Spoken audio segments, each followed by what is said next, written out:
ঔষধি গুণে ভরপুর এমন একটা টোটকায় আজ আমি তোমাদের সাথে শেয়ার করছি। আশা করছি তোমাদের প্রত্যেকেরই ভালো লাগবে।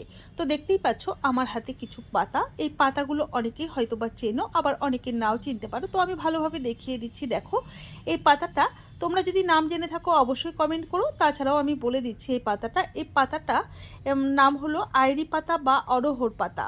যে অরহর ডাল খায় না, বা আইরির ডাল, সেই গাছের পাতা কিন্তু এগুলো।